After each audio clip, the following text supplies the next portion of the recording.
This is the first item up for bids on The Price is Right.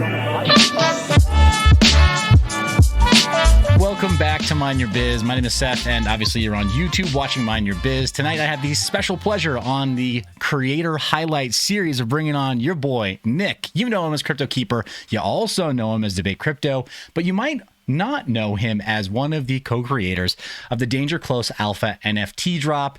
No, this is not a paid promotion. This is just part of the Creator Highlight series, and Nick is one of those people who, like I've been telling you, he's one of the real ones that when we go to our IRL meetups, when we're in market, when we're on stage, I go out of my way to go shake this man's hand and spend some time with him because he's really building. He's really after it. Nick, it's a pleasure to have you on Mind Your Biz. Welcome. Man, Seth, I appreciate you for having me on. I knew the first time that I met you, I had met you online, but the IRL thing, I think you really get a feel for who someone is. And I know the first time I met you, right back at you, brother, I was like, yeah, this dude's legit. He's not selling me something over the interwebs. He's for real. And so no, I appreciate you for having me on. I'm looking forward to chatting with you. Yeah, no, I appreciate that as well. Right back at you. And I mean, I think we've got an event coming up relatively soon. As of the time of recording, dear audience, if you happen to be in Las Vegas towards the end of August 2022, I think Nick and I will be chopping it up out there at the Strip and on the at the venue. Can you remind me where is the venue for this event that we're going to? You know what? They actually just moved it. It was going to be like in the Strip, and they moved it to like downtown Vegas. I don't know Vegas well enough. I just know the actual address, and the address is it's either 430 or 450 East Fremont Street in Vegas. So if you guys are looking, come check us out. We're going to have some fun there, and going to be doing some speaking engagements and whatnot. I'm looking forward to it. Awesome. Well, it's Fremont Street too, so whatever. You're walking distance from In-N-Out, so you guys have no excuses. You got cheap food, you got fast food. You've also got great venues and great people. So head on out and spend some time with us. Let's do this, Nick. For the audience that doesn't know you very well, can you do me a solid and encapsulate who is Nick, or AKA Crypto Keeper, in 30 seconds? So in 30 seconds, I am a dad, I am a Christian, and I am a husband, right? Those are three really important things to me. But at the same time as all of that, I am what I believe a reformed individual. I have a long line of really bad decision-making growing up, where I was in and out of drugs and alcohol, and mainly drugs being the key factor there. Got in and out of lots and lots of trouble, and made some decision years ago. I'm not going to live like this anymore. And that was probably one of the best things that I ever decided to do. So yeah, that's me in a nutshell now, you know? Awesome. Well, and I really appreciate you being so transparent about that and being so open about that. I know that you help people around you when you kind of acknowledge, I mean, without without dwelling and being like, oh, I could never get better. Like, nah, man, things do get better. Yeah. And I really appreciate that you live that every day. So thanks for making that part of the intro. Let's talk a little bit about life before crypto, though, because people know you now as the Crypto Keeper. They maybe see you on Debate Crypto. They see you on stage now at live events, but they might not be able to, in their minds, envision a version of you that wasn't involved in crypto. Who was that guy? What was life like before you ever got introduced to all this stuff?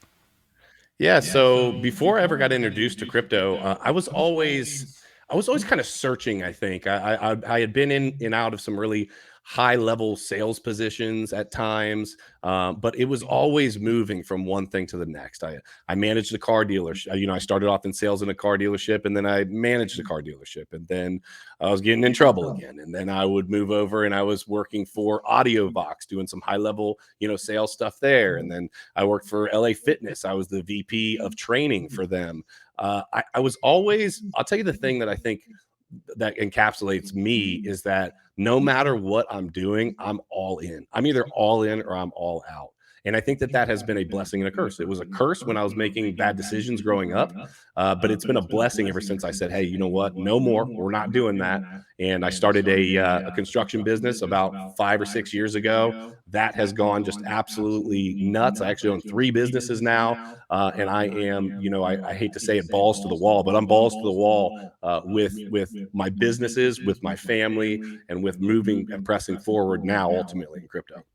That's awesome. Okay, so let's fast forward beyond the point of kind of getting to know crypto. People always ask that question, like, what was your introduction? And for my part, like, respectfully, I don't care. Like, I want to know, what was the point at which it became irresistible, like a black hole drawing you in? You couldn't escape.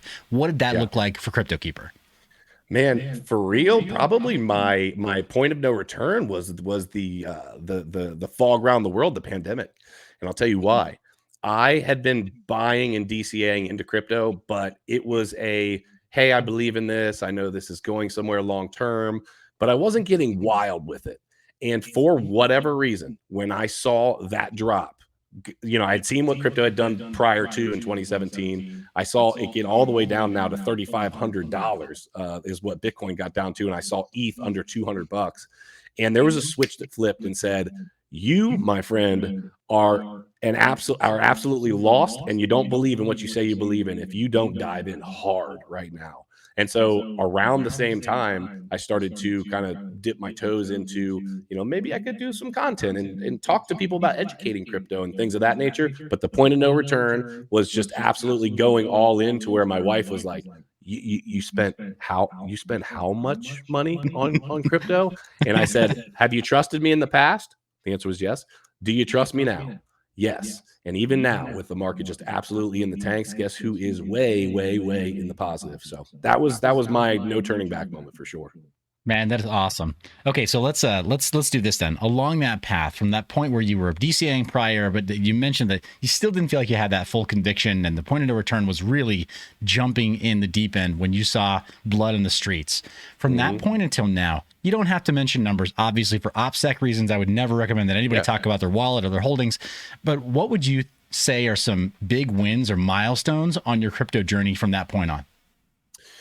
Man, I have some milestones, like some numbers milestones. Again, I'm not going to dive into direct numbers, but I have some numbers milestones for sure. I've always been a big time, I don't want to call myself a maxi, but I love ETH.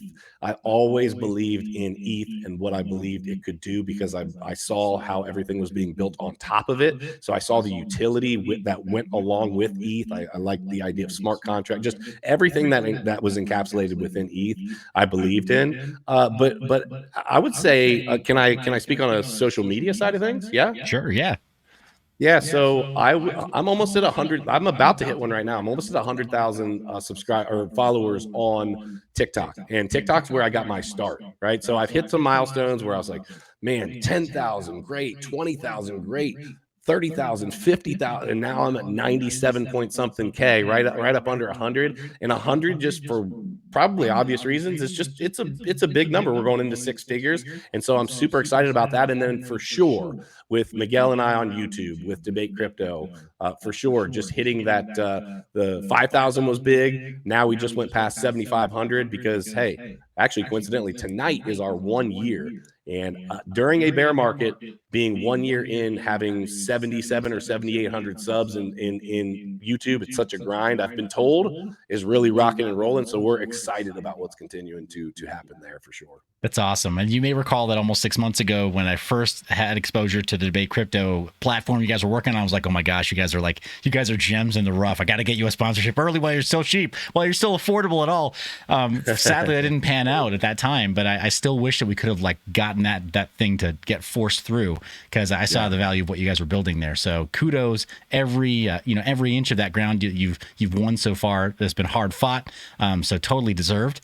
So really congrats on breaking that 7,500 sub mark on YouTube. Algorithm is not it's not handing any freebies these days. So that's a fact. Yeah.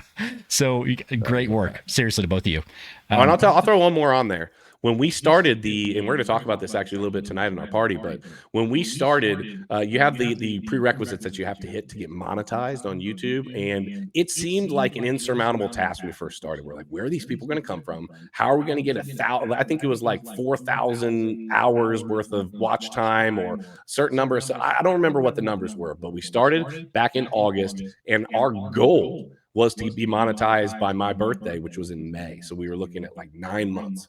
We got monetized the very start of December from August. So it literally took a third of what we thought. So that was a really big win too, because I think it was an affirmation that said, hey, you guys are doing something and doing it, hopefully correctly, because people like it and it's pushing forward. So that was definitely a big one too.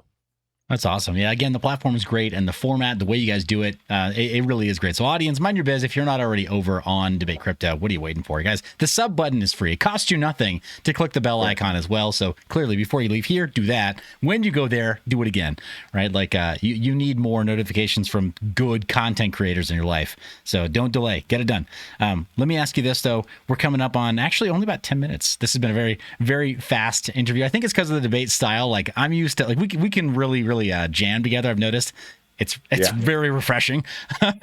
But like we've boogied through the initial content. So what are some upcoming big dates that you're looking forward to, whether it's on the Debate Crypto side or it's the maybe dangerclose alpha side? What are some projects that you're working on that the Mind Your Biz community can look forward to participating in? Man, I would say that our dangerclose alpha, which is our NFT project, Miguel and I, when NFTs first started to really become all the rage, we had a lot of conversations. We liked the idea, but didn't know if people were just, grabbing like it was a money grab. Are people genuinely just using this for money laundering? Like there was some genuine conversations, right, that happened. Like, is this really going to pan out? Is this going to be real? And as we continued to press forward, we started to realize, there's things in our personal lives. I was in the Marine Corps, Miguel's into prepping. We felt, we have a responsibility to our families to be prepared should something ever happen. And so as we kind of back and forth, we're like, man, we need to introduce people that are not in the, prepper community. Doesn't mean we're building a bunker in the backyard, but introduce people that are into crypto, into NFTs, and tie some real deal utility, life-saving, real deal utility to an NFT. And if I can believe in something so much that I know that it will give someone the opportunity to save their own and their family's life, I can get behind an NFT like that. So we started dangerclose alpha, and it's just been absolutely ripping and running. We had a free mint that basically is gas masks that serve as currency within the community. That sold out. Well, sold out right away, and literally within a couple days, we had some of the gas masks selling for over half an ETH. We've got about 12 ETH of trading volume on OpenSea, and it was just a couple weeks ago, so that was huge. But the next one is this week, actually. This Friday, August 26th, we have our bug out bag drop, and that gives you a 3-day in real life prepper boot camp. I've been to this thing before. There's over 100 classes. It has some of the best and biggest and brightest teachers in their respective areas that are teaching at this thing. The other cool part is that we've gamified this whole thing. We've turned this into an alternate reality game. I can't speak on some of the stuff, but there's stuff that's being sent to people's houses right now they don't even know is coming. I'll just give that a little, heads up, right? This game is actually happening and evolving as a story in real life, as a real life movement and as a story. And then with the NFTs, there are things that are happening within the NFTs themselves that kind of pull it all together. So that would be the big stuff we got going on right now. We don't have a date set for the future drops that are coming out. We have a surprise drop after that. But yeah, I would just say if you're looking to really support, besides obviously following us on Debate Crypto, I would definitely say dangerclose alpha. That is the biggest way that you could help us as a business, as a community, but at the same time help yourself, because the reality is most people wouldn't know what to do, even if it was a natural disaster. I think a lot of times when people hear prepper, they're like, "Oh, this guy's nuts, right? He's building a bunker." They think of doomsday preppers or whatever. No, it's more like, hey, a natural disaster could happen. Texas had a point where they got so cold that people were freezing and dying in their own homes because of how cold it got, and they weren't used to it. If you were prepared in a natural disaster like that, you could possibly help save your family through. And then obviously all the way up to like government tyranny and whatnot. But we just feel like, hey, we've got a really good thing going. People seem to really like it. It's very niche. And that's dangerclosealpha.com is the easiest way you can get all the information on that there. Okay, awesome. So those are some upcoming big dates. We will have this published before the August 26th date that you mentioned before about the next drop for the dangerclose alpha NFT collection. But you mentioned also dangerclosealpha.com is where they can go to check out more about that. Are there any other websites or any other social media profiles that you think would be important for the Mind Your Biz community to go check out or be subscribed to? Yeah, I mean, I could give you a little laundry list, but I'll be brief with them. So _crypto keeper. There's a bunch of fakes. It's the one that's got almost 100K. I don't have a backup. Okay, so look for the one with the almost 100K, no backup. Okay, so there is one that has like 50K. That's not a real. It's not me. At any event, that's on TikTok. Debate crypto on YouTube, obviously, and then our Twitters and our Discord are the big things that we're really working on right now. Our two Twitters. One is Debate Crypto OG. And then we have dangerclose alpha without the A on the end. It's dangerclose alpha because it was too long, ALPH. And from any of those places, the cool thing is from TikTok, if you look at my link in my bio, from Twitter, if you look at the bio, from either of the Twitters, if you look at the bio, from YouTube, if you look at the information down below the show, and any of those, you can find the Discord. And the Discord is where things are really happening within the NFT community. And that's what we're super excited about and really pushing hard on right now. Okay, awesome. Well, I think what I'm going to do, probably I'm going to jump into the Discord because I am a member of the dangerclose alpha Discord. I think I'll make a custom invite link from Discord so you guys can see how many people have actually come from the Mind Your Biz community. Hopefully it's enough to contribute there. But nice thing about Discord, I can attest also that it's very real. There is no bot traffic there. There aren't sure, there may be some people camping out waiting in the hopes of an airdrop or a freebie. That's just NFTs, but it's very active. So all the links that you just mentioned, Keeper, will be in the description of this video for the audience's convenience. And before I let you go, what's one question that I didn't ask that you think maybe I should have? Man, that's a fantastic question because you gave all sorts of really good questions. I think maybe the only thing that you didn't do or ask was what we can do for you. You've had us on your show a few different times. We've got a really good relationship going. And so my question would be right back at you in the form of what can we as Debate Crypto continue to do for you as you continue to support our channel? Well, I definitely appreciate the question. I think well, I'll let you know. Put a pin in that one. I'll let you know. I do have some projects that are very stealth right now, but that I'm very excited about. And they're also in the NFT space, but they have to remain in stealth mode right now. But I promise you, Keeper, will probably be one of the first to know on on the side, back channeled. Nice. But yeah, I look forward to it, dude. Soon. But yeah, let's go. Yeah, that's pretty much it then. Okay, folks, if you have not already checked out all the links down in the description of this video, go check them out. Hit subscribe, smash the bell icon. All those buttons are free and every click counts, but yours, Mind Your Biz community, your clicks, they might count for double. So go over there and click away. All right, Keeper, appreciate you being on the show. Thank you so much. And audience, we'll see you all in the next one.